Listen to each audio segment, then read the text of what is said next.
할렐루야. 5월 30일 화요일 새벽 예배 오신 모든 분들을 주님의 이름으로 환영하고 축복합니다. 예, 우리 함께 몇 가지 기도 제목 놓고 함께 기도하는 시간 갖도록 하겠습니다. 죄송합니다. 우리 사도신경 하심으로요. 오늘 새벽 예배에 함께 올려드리도록 하겠습니다. 전능하사 천지를 만드신 하나님 아버지를 내가 믿사오며 그 외아들 우리 주 예수 그리스도를 믿사오니 이는 성령으로 잉태하사 동정녀 마리아에게 나시고 본디오 빌라도에게 고난을 받으사 십자가에 못 박혀 죽으시고 장사한 지 사흘 만에 죽은 자 가운데서 다시 살아나시며 하늘에 오르사 전능하신 하나님 우편에 앉아 계시다가 저희로서 산자와 죽은 자를 심판하러 오시리라. 성령을 믿사오며 거룩한 공예와 성도가 서로 교통하는 것과 죄를 사하여 주시는 것과 몸이 다시 사는 것과 영원히 사는 것을 믿사옵나이다. 아멘. 예, 우리 몇 가지 기도 제목도 함께 기도하기 원하는데요. 첫 번째 기도 제목은 하나님께서 새로운 또 영혼들을 교회 가운데 보내주고 계신데 정말로 우리가 귀한 영혼들 잘 섬겨서 우리가 예수님의 제자로 삼을 수 있는 그런 귀한 교회가 될 수 있도록 영혼을 살리는 귀한 교회 될 수 있도록 기도해 주시고요.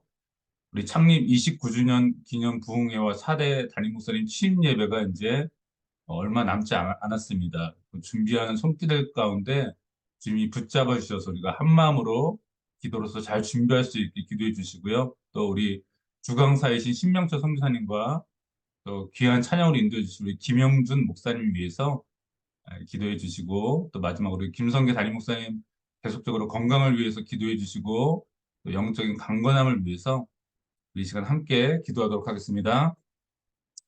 사랑과 은혜 하나님 감사합니다. 하나님 이 남가주 헬레스교회 가운데 하나님께서 귀한 영혼들을 보내주시니 너무나도 감사드립니다. 하나님 우리 교회가 정말 영혼을 섬기는 귀한 교회가 되기를 원합니다. 천하보다 귀한 이 영혼들 한 영혼 한 영혼들을 섬기며 나갈 때 우리가 귀한 예수의 제자로 삼을 수 있는 그런 귀한 하나님 우리가 영혼들을 섬기는 교회 될 수 있도록 붙잡아 주시옵소서. 우리 교회를 다시 한번 회복시키시며 하나님, 우리가 먼저 또 회복되게 도와주시고, 하나님, 한 영혼 한 영혼 주님이 보내주시는 그 발걸음마다 우리가 그들 기도로 섬기며 나아갈 때, 내 심령과 마음이 열리고 하나님을 배워나갈 수 있는 귀한 교회가 될 수 있도록 하나님이 인도하여 주시옵소서. 또한 창립 29주년 아버지 기념 부흥 성회와 또한 사대 목사님 취임 예배가 이제 곧 있게 됩니다. 하나님, 그것을 위해 많은 이들이 함께 기도하며 준비하는 가운데 있습니다. 한 분 한 분 붙잡아 주시고 우리가 자원하는 심령과 마음으로 하나 되어서 정말 기도하는 가운데 귀한 하나님의 일들을 잘 준비해 나갈 수 있도록 주님 역사하여 주시옵소서. 특별히 주강사로 오실 우리 신명철 선교사님과 우리 김현준 목사님 가운데 함께 하셔서 하나님 정말 은혜로운 말씀과 은혜로운 찬양으로 더욱더 풍성한 예배가 되어줄 수 있도록 하나님 붙잡아 주시고 인도해 주시길 원합니다. 네, 계속적으로 또 김성규 담임 목사님이 기도합니다. 아버지 육체 연약함이 있습니다. 하나님 붙잡아 주시고 강건케 하시고 정말 이런 육체의 어려움을 통해 더욱더 목사님 새롭게 주님을 의지하며 나갈 수 있도록 하나님 붙잡아 주시고 영적인 강건함과 또한 리더십을 허락하셔서 이 귀한 교회 사역들을 하나하나 잘 감당해 나갈 수 있도록 그 가정과 사모님과 또 딸과 목사님 가정을 온전히 붙잡아 주시옵소서. 주님 이 펠로시 교회를 온전히 주 앞에 올려드립니다. 이 귀한 교회 주의 피값으로 사신 이 귀한 교회 붙잡아 주시고 하나님의 귀한 사명들 능히 감당하는 교회 될 수 있도록 역사하여 주시옵소서. 감사드리며 예수님의 이름으로 기도하옵나이다. 아멘. 예, 오늘 우리 함께 나누실 말씀은요. 사무엘하 24장 1절에서 14절까지 말씀입니다. 사무엘하 24장 1절에서 14절까지 말씀 우리 제가 읽도록 하겠습니다. 여호와께서 다시 이스라엘을 향하여 진노하사 그들을 치시려고 다윗을 격동시키사 가서 이스라엘과 유다의 인구를 조사하라 하신지라. 이에 왕이 그 곁에 있는 군사령관 요압에게 이르되 너는 이스라엘 모든 지파 가운데로 다니며 이제 단에서부터 브엘세바까지 인구를 조사하여 백성의 수를 내게 보고하라 하니 요압이 왕께 아뢰되 이 백성이 얼마든지 왕의 하나님 여호와께서 100배나 더하게 하사 내 주 왕의 눈으로 보게 하시기를 원하나이다. 그런데 내 주 왕은 어찌하여 이런 일을 기뻐하시나이까 하되 왕의 명령이 요압과 군대 사령관을 관들을 재촉한지라 요압과 사령관들이 이스라엘 인구를 조사하려고 왕 앞에서 물러나 요단을 건너 갓 골짜기 가운데 성읍 아르웰 오른쪽 그 야셀 맞은쪽에 이르러 장막을 치고 길르앗에 이르고 뒷딤 호시에 이르고 땅에 이르고 또 다럇에 이르러는 시돈으로 돌아 두로 견고한 성에 이르고 히위 사람과 가나안 사람의 모든 성읍에 이르고 유다 남쪽으로 나와 브엘세바에 이르니라. 그들 무리가 국내를 돌아 9달 20날 만에 예루살렘에 이르러 요압이 백성의 수를 왕께 보고하니 곧 이스라엘에서 칼 빼는 담대한 자가 80만 명이요 유다 사람이 50만 명이었더라. 다윗이 백성을 조사한 후에 그의 마음에 자책하고 다윗이 여호와께 아뢰되 내가 이 일을 행함으로 큰 죄를 범하였나이다. 여호와여 이제 간구하옵나니 종의 죄를 사하여 주옵소서. 내가 심히 미련하게 행하였나이다 하니라. 다윗이 아침에 일어날 때 여호와의 말씀이 다윗의 선견자 된 선지자 가세에게 임하여 이르되 가서 다윗에게 말하기를 여호와께서 이와 같이 말씀하시기를 내가 내게 세 가지를 보이노니 너를 위하여 너는 그 중에서 하나를 택하라 내가 그것을 내게 행하리라 하셨다 하라 하시니 다시 다윗에게 이르러 아뢰어 이르되 왕의 땅에 7년 기근이 있을 것이니까 혹은 왕의 원수에게 쫓겨 석 달 동안 그들 앞에서 도망하실 것이니까 혹은 왕의 땅에 사흘 동안 전염병이 있을 것이니까 왕은 생각하여 보고 나를 보내신 이에게 무엇을 대답하게 하소서 하는지라. 다윗이 가세게 이르되 내가 고통 중에 있도다. 청하건대 여호와께서는 긍휼이 크시니 우리가 여호와의 손에 빠지고 내가 사람의 손에 빠지지 아니하기를 원하노라 하는지라. 아멘. 예, 오늘 제목은요, 시험을 기뻐하라라는 제목으로 말씀을 좀 나누겠습니다. 오늘 여러분들 오늘 본문의 사무엘하 24장 1절, 오늘 본문의 1절을 보면요, 이렇게 말씀하고 있죠. 여호와께서 다시 이스라엘을 향하여 진노하사 그들을 치시려고 다윗을 격동시키사 가서 이스라엘과 유다의 인구를 조사하라 하신지라라고 이렇게 말씀하고 있습니다. 다시 이스라엘을 향하여 진노하사라는 말씀을 볼 때 이것은 아마도 두 번째, 첫 번째가 있고 두 번째 이스라엘을 향한 징계임을 우리가 추측해 볼 수 있죠. 여러분들 첫 번째 징계는 무엇이었을까요? 제가 저번 주 화요일에 설교했던 것 같은데 사무엘하 21장에 나오는 이스라엘의 3년간의 기근을 우리는 이미 성경을 통해 알고 있죠. 그때 징계는 무엇 때문에 일어났죠? 예, 사울 왕이 무고히 흘린 피로 인한 징계였습니다. 이스라엘 땅에 살던 가나안 족속인 기브온 족속을 무고하게 죽인 일로 말미암아 하나님께서 징계를 내리셔서 3년간의 기근이 이스라엘 땅에 있었죠. 그렇다면 이번에 두 번째 이스라엘을 향한 하나님의 징계는 무엇 때문에 일어난 일일까요?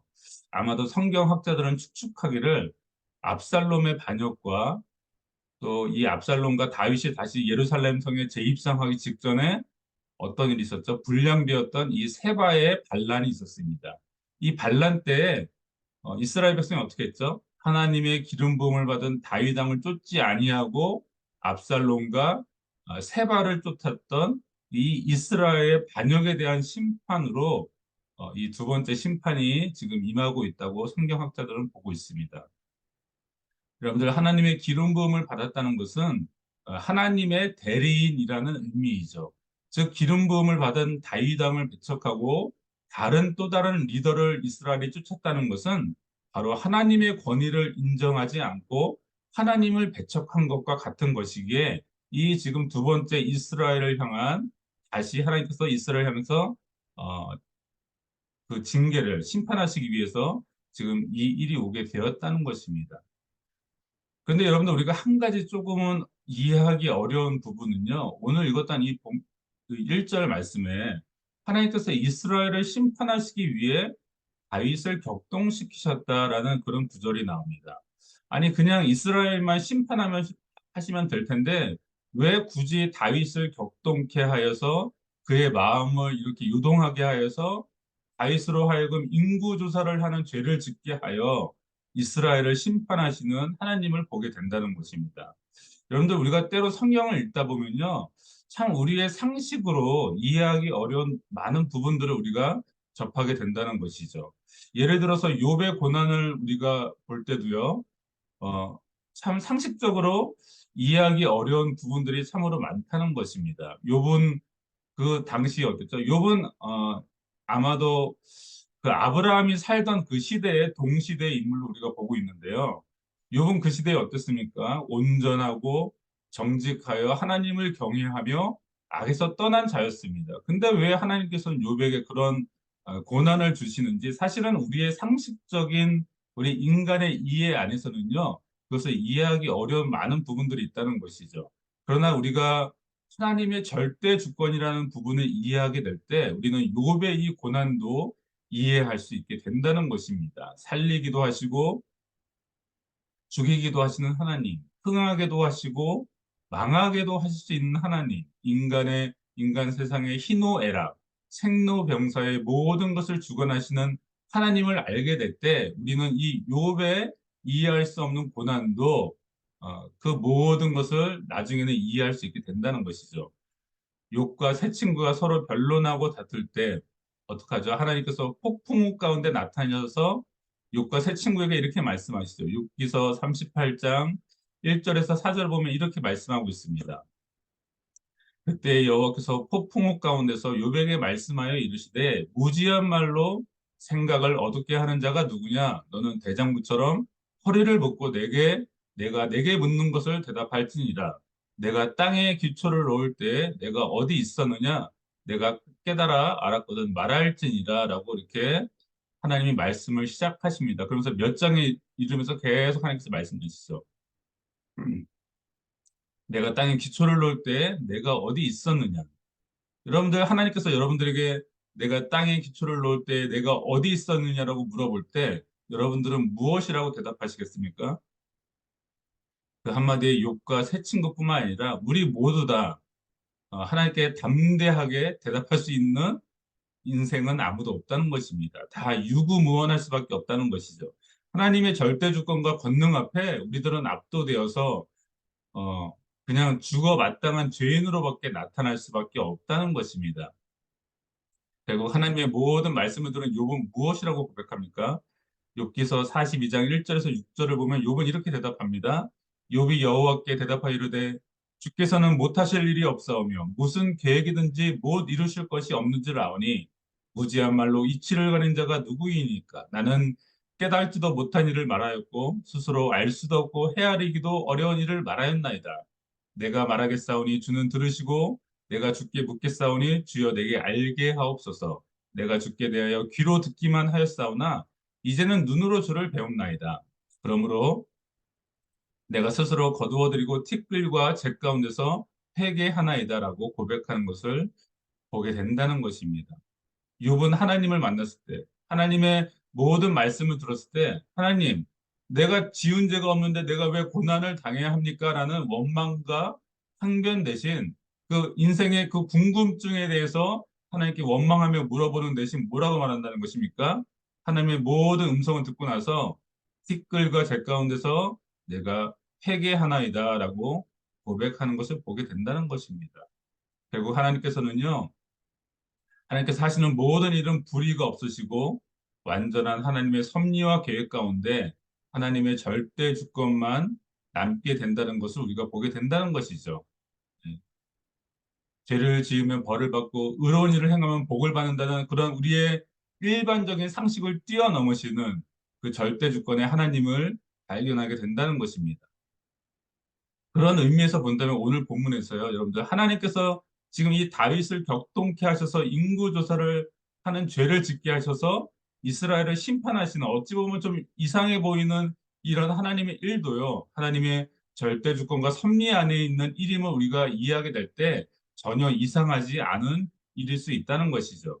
여러분들 그런데 이 지금 다윗을 격동케 하셨다는 이 구절을요, 역대상 21장 1절에서는 또 다르게 표현하고 있습니다. 역대상 21장 1절에서는 이 지금 똑같은 사건을요. 사탄이 일어나 이스라엘을 대적하고 다윗을 충동하여 이스라엘을 계수하게 하니라라고 표현하고 있다는 것입니다. 사탄이 일어나 이스라엘을 대적하고 다윗을 충동하여. 여러분들 우리들은 하나님이 하시는 일과 이 사단이 하는 일을 구분할 수 있어야 하죠. 하나님은 우리를요 때로는 테스트하십니다. 우리를 시험하십니다. 그러나 사단은 어떡하죠? 우리를 템프테이션, 유혹을 합니다. 하나님께서 우리를 테스트하시는 것은요, 하나님의 섭리를 깨닫고 우리의 믿음을 보기 위함이죠. 이 테스트, 시험을 통해 우리를 더욱 견고한 믿음 가운데 들어가게 하시려는 목적이 있다는 것입니다. 그러나 이 사단이 주는 템프테이션, 이 유혹은요, 우리가 죄를 지어서 넘어지게 하고 멸망하게 하고 종국에는 사망에 이르게 하려는 굉장히 악하고 나쁜 의도가 있다는 것이죠. 그래서 여러분들 성경은요, 이 테스트, 하나님의 시험을 굉장히 유익한 것으로 얘기를 합니다. 여러분들 야고보서 1장 1절 2절을 보면 내 형제들아 너희가 여러 가지 시험을 당하거든 온전히 기쁘게 여기라. 이는 너희 믿음의 실현이 인내를 만들어내는 줄 너희가 알미라라고 말씀하고 있다는 것입니다. 여러분들 시험을 만나거든 하나님이 주시는 시험을 만나거든 온전히 기쁘게 여기라라고 말씀하고 있다는 것입니다. 어떻게 그게 기쁜 일일 수가 있겠습니까? 여러분 하나님의 연단과 테스트를 받아보셨죠? 어떻게 그게 기쁜 일일 수 있습니까? 당시에는 기쁘지 않지만 종국에는 그 시험의 연단으로 말미암아 우리가 정금과 같은 믿음으로 나올 수 있게 되기 때문에 그것을 기쁘게 여기라는 것입니다. 베드로전서 1장 6절을 보니까 그러므로 너희가 이제 여러 가지 시험으로 말미암아 잠깐 근심하게 되지 않을 수 없으나 오히려 크게 기뻐하는도다라고 말씀하고 있다는 것입니다. 지금 당하는 시험이 너무나도 괴롭고 힘들고 이게 언제 끝날지 알 수 없는 고난 가운데 하나님께서는 때로 우리를 밀어 넣으시지만 그러나 여러분들 낙심하지 말아야 될 것은 하나님이 주시는 이 연단과 시험은요, 종국에는 우리 인생 가운데 큰 기쁨과 우리 믿음을 경고케 하는 하나님의 능력으로 나타나게 된다는 것입니다. 그래서 우리는 하나님의 이 테스트, 이 이 하나님의 테스트는요, 우리의 믿음을 더욱 견고하게 하는 것입니다. 아브라함도 시험을 받았죠. 욥도 시험을 받았습니다. 이스라엘 백성도 광야에서 시험을 받았습니다. 신명기 8장 2절을 보면 내 하나님 여호와께서 이 40년 동안에 내게 광야길을 걷게 하신 것을 기억하라. 이는 너를 낮추시고 너를 시험하사 내 마음이 어떠한지 그 명령을 지키는지 지키지 않는지 알려 하심이라 라고 말씀하고 있다는 것입니다. 여러분들 이 40년 광야 생활 하나님의 테스트였다는 것이죠. 너를 낮추시고 너를 시험하사 네가 어떻게 행동하고 네가 어떻게 반응하는지 내가 그것을 지켜봤다라고 하나님께서 말씀하고 있다는 것입니다. 그래서 어쩌면 지금 이 하나님께서 사단을 통해서요 다윗을 테스트하고 있다는 것입니다. 이스라엘을 심판하시라는 목적도 있지만 동시에 이 일을 통해 다윗에게 뭔가 어떠한 또 다른 깨달음을 주시려는 하나님의 깊은 뜻이 있다는 것이죠. 여러분들 하나님은요 어떤 이벤트 한 가지 사건이 있을 때 누가 한 사람만을 연단시키는 것이 아니라 많은 사람들을 그 이벤트 사건에 연관시켜서 많은 사람들을 연단시키시는 것이죠. 여러분들 분명 아마도 다윗에게는요 악한 의도가 있었을 것입니다. 전혀 마음에 인구 조사를 하려는 마음이 전혀 없었는데 이런 일이 생긴 것이 아니라 뭔가 다윗의 마음의 한구석에는 조그마한 악한 의도가 있었다는 것이죠. 하나님을 의지하기보다 자신의 군대를 의지하려는 20세 이상의 전쟁에 나갈 수 있는 장정들을 계수해서 나의 왕국이 이만큼 강대하다는 것을 알고 싶어 했던 그런 뭔가 조그마한 교만이 있었던 것이고 하나님께서는 사단으로 하여금 그의 마음을 격통하게 하셔서 사단을 때로는 사용하셔서 예, 죄를 짓게 하는 인구조사를 하게 하는 그 죄를 짓게 하셨다는 것입니다. 결국 다윗은요, 나중에 자신의 죄를 깨닫게 되죠. 그리고 회개를 합니다. 오늘 본문의 24장 10절을 보면 다윗이 백성을 조사한 후에 그의 마음에 자책하고 다윗이 여호와께 아뢰되 내가 이 일을 행함으로 큰 죄를 범하였나이다. 여호와여 이제 내가 간구하옵나니 종의 죄를 사하여 주옵소서. 내가 심히 미련하게 행하였나이다 라고 고백하는 것을 보게 된다는 것입니다. 그리고 다윗의 회개를 들은 하나님께서는요, 갓 선지자를 통해 세 가지 징계 중에 하나를 고르게 하시죠. 첫 번째 징계는 이스라엘 땅에 7년의 기근이 있는 것이고, 두 번째 징계는 다윗이 석 달 동안의 원수에게 쫓기는 것이고요. 세 번째는 사흘 동안 이스라엘 가운데 전염병이 도는 것이죠. 다윗은 이미 여러분들 아까도 우리 첫 번째 이스라엘의 징계를 알고 있죠. 3년간의 기근이 이스라엘 가운데 이미 있었습니다. 그래서 첫 번째 재난은 어, 다윗이 원하지 않았죠. 그리고 자신이 사울에게 10년 동안 넘게 쫓겨다니는 생활을 했기 때문에 이 두 번째 징계, 3개월 동안 원수에게 쫓겨다니는 것도 다윗은 원치 않았습니다. 결국 어떤 징계를 선택하죠? 사흘 동안 이스라엘 가운데 전염병이 도는 일을 선택합니다. 이 다윗이 이 두 번째 징계인 석 달 동안 원수에게 쫓기는 심판을 들으면서 아마도 다윗은 옛날 생각을 했을 것입니다. 아, 내가 예전에 사울에게 쫓겨다녔던 그 10년간의 광야의 생활, 고난의 시간을 다시 한번 생각하면서 뭔가 초심을 잃어버린, 그때 정말 광야 가운데 하나님만을 의지하며 나아갔던 그 옛날에 자신의 신앙의 모습을 다시 한번 아마도 발견하게 되었을 것입니다. 결국 사단을 통해 이 다윗을 격동하여서 인구조사를 하는 이 죄를 짓게 하신 것은 하나님의 테스트였다는 것이죠. 다윗, 다윗에게 그렇게 말씀하신 거죠. 네가 기억해야 되지 않겠니?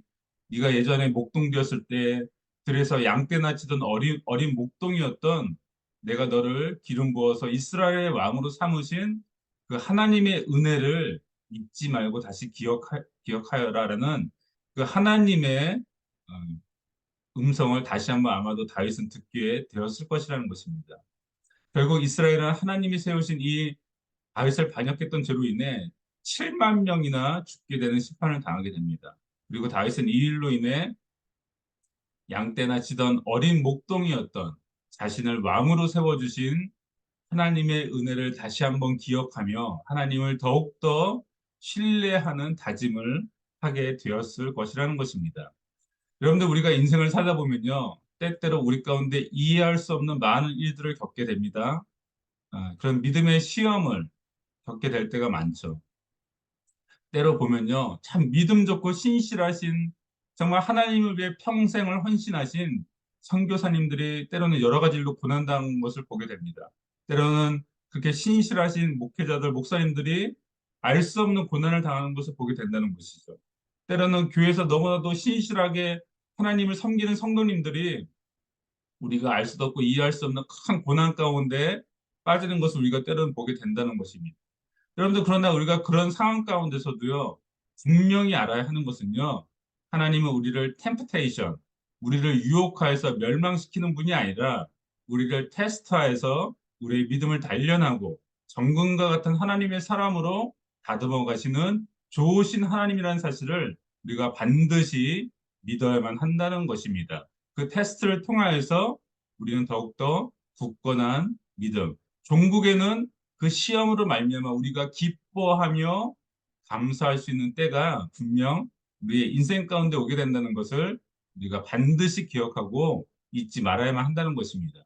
우리의 인생 가운데 일어나는 모든 일들을 다 이해할 수 없더라도 여러분들 끝까지 인내하시고 견디시고 나를 사랑하시고 선한 길로 인도해 주실 그 하나님을 우리가 끝까지 신뢰하며 나아가는 우리 모두가 되어야 될 줄 믿습니다.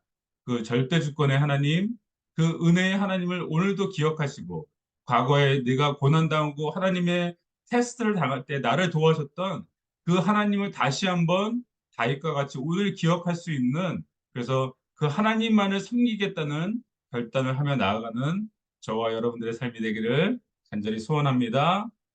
예, 기도하겠습니다.